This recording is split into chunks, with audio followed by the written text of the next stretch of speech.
Larsen and Toubro देश की सबसे बड़ी कंस्ट्रक्शन कंपनी में से एक है। हर साल 5000 लेन किलोमीटर से ज्यादा के हाईवेज और सैकड़ों किलोमीटर के रेल प्रोजेक्ट्स बनाने का काम करते हैं। ये कंस्ट्रक्शन के अलावा इंजीनियरिंग, मैन्युफैक्चरिंग, टेक्नोलॉजी और फाइनेंशियल सर्विसेज में भी इन्वॉल्व हैं। मगर कंस्ट्रक्शन सबसे बड़ा पार्ट है इनके बिजनेस का। L&T के फाउंडर्स इंडियंस नहीं बल्कि दो डेनिश इंजीनियर्स हैं, हेनिंग हॉल लार्सन और सोरेन क्रिश्चियन टूब्रो। इन्होंने डेनमार्क छोड़कर अपनी कंपनी को इंडिया में क्यों स्टार्ट किया, इसकी स्टोरी भी काफी इंटरेस्टिंग है। आज से 89 ईयर्स पहले 1934 में civil engineer Soren Christian Toubro India आए पहली बार FL स्मिथ एंड कंपनी के एम्प्लॉय के रूप में। ये कंपनी 1882 में स्टैब्लिश हुई थी कोपेनहेगन में, जिसका काम था ब्रिक और टाइल इंडस्ट्री के लिए मशीन्स बनाने का। अर्ली 1900s में एक्सपैंड करने के लिए इन्होंने वर्ल्ड के कई सिटीज में ऑफिसेज खोले। इसमें से एक ऑफिस इंडिया के मुंबई शहर में भी शामिल था। अपनी सर्विसेज बढ़ानी शुरू की और बाद में ये सीमेंट और माइनिंग इंडस्ट्री के लिए इक्विपमेंट्स और टेक्नोलॉजी प्रोवाइड करने लग गए। काफी प्रॉफिट कमाया इससे इन्होंने। ऐसा ही एक प्रोजेक्ट तब टूब्रो को दिया गया, जिसमें उन्हें कोयम्बटूर के पास मौजूद मडुकराई सीमेंट वर्क्स को सप्लाई किए गए इक्विपमेंट्स को असेंबल करके वर्केबल बनाना था। सिमिलर चीज उन्होंने रोरी सीमेंट फैक्ट्री में भी की। FL स्मिथ के अंदर एक केमिकल इंजीनियर थे, हेनिंग हॉक लार्सन, जो 1937 में इंडिया आए टूब्रो के 3 साल बाद। इन्होंने अपनी पढ़ाई यूनिवर्सिटी ऑफ कोपेनहेगन से पूरी की थी। दोनों मुंबई ब्रांच में ही बेस्ड थे, जहां एक दूसरे के अच्छे दोस्त बन गए। इसी दौरान उन्हें इंडियन इंडिपेंडेंस मूवमेंट के बारे में पता लगा। महात्मा गांधी और दूसरे फ्रीडम फाइटर्स के आइडियाज को सुनकर उन्हें इंडिया में ग्रोथ की बड़ी अपॉर्चुनिटीज नजर आने लगी उनके लिए, जिनके पास मॉडर्न टेक्नोलॉजिकल और मैनेजमेंट स्किल्स होंगी। तभी दोनों ने 1938 में मिलकर L&T की शुरुआत की। इसका आइडिया उन्हें मुंबई के पास मौजूद हिल स्टेशन माथेरान में छुट्टियां बिताते हुए आया। लार्सन एक रिस्क टेकर थे और टूब्रो ज्यादा सेफ खेलने वाले लोगों में से थे, मगर दोनों को टाइम सही लगा इंडिया में कंपनी खोलने के लिए, और वो भी उस समय जब दूसरे यूरोपियंस देश का पोटेंशियल कम आंक रहे थे। अपना पहला ऑफिस इन्होंने मुंबई में खोला, जो इतना छोटा था कि एक समय में सिर्फ एक ही जना आ सकता था उसमें। उनका एम था हाई क्वालिटी इंजीनियरिंग और कंस्ट्रक्शन सर्विसेज प्रोवाइड करने का। स्टार्टिंग प्रोजेक्ट्स में डेनमार्क से इंपोर्ट किए जाने वाले इक्विपमेंट्स और मशीन्स को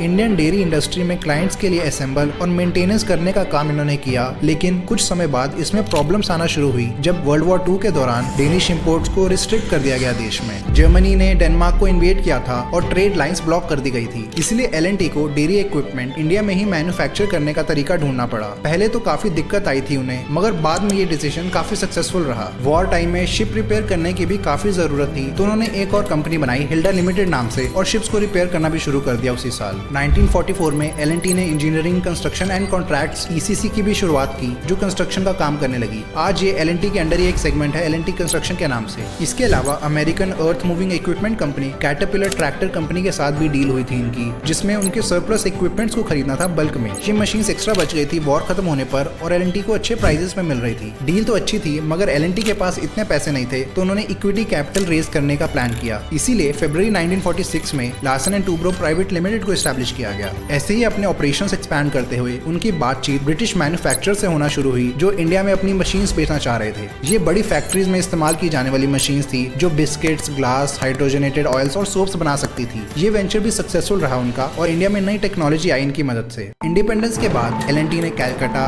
मैड्रास और न्यू दिल्ली में भी अपने ऑफिसेज खोले, और बॉम्बे में एक 55 एकड़ का अनडेवलप्ड लैंड एक्वायर किया पवई सबर्ब में। लार्सन और टूब्रो रुकने वालों में से तो नहीं थे, तो उन्होंने कई नए बिजनेसेस में एंट्री की और काफी डाइवर्सिफाई कर दिया अपने पोर्टफोलियो को। दिसंबर 1950 में उन्होंने अपने शेयर्स लिस्ट की IPO में, और 20 लाख रुपए रेज करने में सफल रहे। इन्फ्लेशन एडजस्ट करें तो ये अमाउंट आज होगी 19 करोड़ रुपए की। उस साल उनका टोटल सेल्स रेवेन्यू था 1.1 करोड़ रुपीज, जो कि आज के 102 करोड़ रुपए के बराबर होगा। हालांकि 1950s में भारी रेड टेप थी सारी बड़ी इंडस्ट्रीज में, मगर तब तक L&T ऑलरेडी एक एस्टैब्लिश कंपनी बन चुकी थी और गवर्नमेंट के साथ अच्छे रिलेशंस बनाने में भी कामयाब रही। और क्योंकि नेशन बिल्डिंग के लिए गवर्नमेंट को भी मेजर कंपनीज की जरूरत थी, तो उन्होंने L&T को अप्रोच किया। कई गवर्नमेंट कॉन्ट्रैक्ट्स उन्हें आसानी से मिलने लगे। Industrial plants, oil refineries, chemical plants और पावर स्टेशंस, हर इंडस्ट्री में वो घुस चुके थे बहुत कम टाइम में।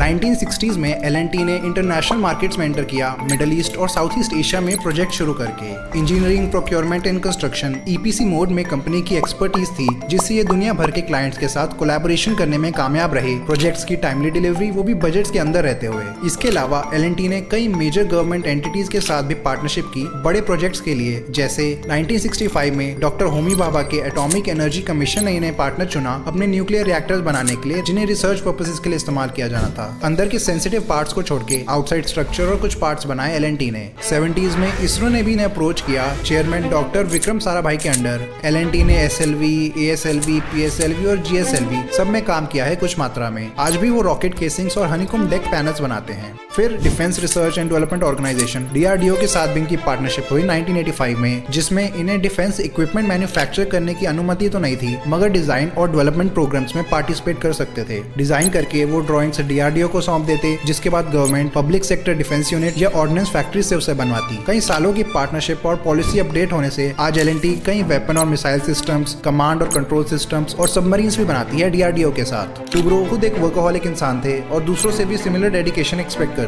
उनके लिए कस्टमर सेटिस्फैक्शन टॉप प्रायोरिटी थी। अपना पूरा एफर्ट डालते थे उसमें और परफेक्शन पाने के लिए काम करते थे। एल&टी के बोर्ड ऑफ डायरेक्टर्स में रहे 1981 तक, जब उन्होंने फाइनली रिटायरमेंट ली। इंडिया में 5 दशक बिताने के बाद वो डेनमार्क वापस लौट गए और वहीं रहे एंड तक। दूसरी तरफ लार्सन चेयरमैन एमेरिटस रहे कंपनी के 2003 तक, जब उनकी डेथ हुई मुंबई में। आज एल&टी एक बहुत बड़ी कंपनी बन चुकी है। ट्रांसपोर्टेशन, पावर, वाटर और अर्बन डेवलपमेंट में एक्सपर्टीज के साथ आइकॉनिक इंफ्रास्ट्रक्चर प्रोजेक्ट्स जैसे दिल्ली मेट्रो, हैदराबाद और चेन्नई मेट्रो, RRTS और कई एक्सप्रेसवेज और हाईवेज के पार्ट्स बनाए हैं इन्होंने। देश की सबसे वैल्यूएबल और रिस्पेक्टेड कंपनीज में इनका नाम आता है और देश के बाहर 30 कंट्रीज में इनके ऑपरेशंस चल रहे हैं। 2023 में 1.86 लाख करोड़ का रेवेन्यू, 3.3 लाख करोड़ की मार्केट कैप और एक शेयर का प्राइस है 2300 रुपए। इनकी 93 subsidiaries, 5 associate companies, 27 joint ventures और 35 जॉइंटली हेल्ड ऑपरेशंस भी हैं। किसी भी प्रोजेक्ट को बनाने में कई सारे स्टेप्स लगते हैं। सबसे पहले गवर्नमेंट या कोई प्राइवेट एंटिटी कहीं कंस्ट्रक्शन शुरू करने से पहले उसकी कंसेप्शन करती है। प्रॉपर सर्वेज और रिसर्च करके ये देखा जाता है कि इस प्रोजेक्ट की कितनी जरूरत है लोगों को या कितना फायदा मिलेगा इससे। जैसे अगर कोई हाईवे बनाया जाना है तो गवर्नमेंट किसी कंपनी को हायर करेगी डिटेल्ड प्रोजेक्ट रिपोर्ट बनाने के लिए, वो भी पूरी डिजाइनिंग के साथ। ज्यादातर केसेस में स्टार्टिंग और एंडिंग पॉइंट के साथ रूट, इंटरसेक्शंस और आसपास के लोगों और एनवायरनमेंट पर होने वाले इफेक्ट को भी स्टडी किया जाएगा इस रिपोर्ट में। रिपोर्ट पूरी होने के बाद उसे अलग अलग डिपार्टमेंट्स और मिनिस्ट्रीज में भेज दिया जाएगा अप्रूवल के लिए, जैसे environmental, forest department, city, state और नेशनल एजेंसी। सारे अप्रूवल मिलने के बाद गवर्नमेंट लैंड एक्वायर करने का सोच सकती है। एक्विजिशन के दौरान ही गवर्नमेंट कंस्ट्रक्शन के लिए भी टेंडर निकालेगी, जिसमें कई कॉन्ट्रैक्टर्स बिड कर सकते हैं। वो कॉन्ट्रैक्टर्स अपनी अपनी रिपोर्ट्स बनाकर डिसाइड करेंगे कि कितना मटेरियल, लेबर, मशीन्स और टाइम लगेगा प्रोजेक्ट में, फिर उस हिसाब से प्राइस कोट करेंगे। गवर्नमेंट को जिसका प्रपोजल पसंद आया उसे कॉन्ट्रैक्ट दे दिया जाएगा। इसमें टाइम और कॉस्ट सबसे ज्यादा मैटर करती है डिसीजन मेकिंग में। जो बड़े प्रोजेक्ट्स होते हैं जैसे हाईवेज या मेट्रोज, उनको हिस्सों में बांट कर टेंडर दिया जाता है। जैसे 20 किलोमीटर लंबे रूट में 5 किलोमीटर के 4 सेक्शंस को अलग अलग कॉन्ट्रैक्टर्स को दिया जाएगा, मोस्टली ताकि टाइम कम लगे वहाँ पर। टेंडर फाइनल और लैंड एक्विजिशन पूरी होने के बाद काम स्टार्ट हो सकता है। कंस्ट्रक्शन शुरू होने से पहले कॉन्ट्रैक्टर्स लेबर, मटेरियल्स और इक्विपमेंट्स को रेंट या एक्वायर करेंगे किसी दूसरी कंपनी से, या फिर इंपोर्ट करवाना पड़ सकता है स्पेशलाइज्ड मशीन्स को। जैसे मेट्रो के लिए टनल बोरिंग मशीन्स को किया जाता है। कंस्ट्रक्शन साइट को पहले सील कर दिया जाता है पब्लिक के लिए। अगर प्रोजेक्ट किसी रोड या रेल लाइन से होकर गुजरता है तो ट्रैफिक डाइवर्ट कर देते हैं उस एरिया के अराउंड नई रोड्स बनाकर या ट्रैफिक स्टॉप करके रेगुलर इंटरवल्स में। इसके अलावा सारी यूटिलिटीज को शिफ्ट किया जाता है, जैसे water lines, electric pole, sewer और गैस लाइंस। फिर फाउंडेशन बनाई जाती है स्ट्रक्चर की, जिसमें काफी अर्थवर्क का काम देखने को मिलता है। उसके बाद स्ट्रक्चर का स्केलेटन बनाया जाता है। ब्रिजेस और बिल्डिंग्स के लिए कंक्रीट पिलर्स और स्टील फ्रेम का इस्तेमाल होता है। पूरे प्रोसेस के दौरान companies BIM building information modelling का इस्तेमाल करती है, जो 3D मॉडल और प्लान होता है पूरे स्ट्रक्चर का।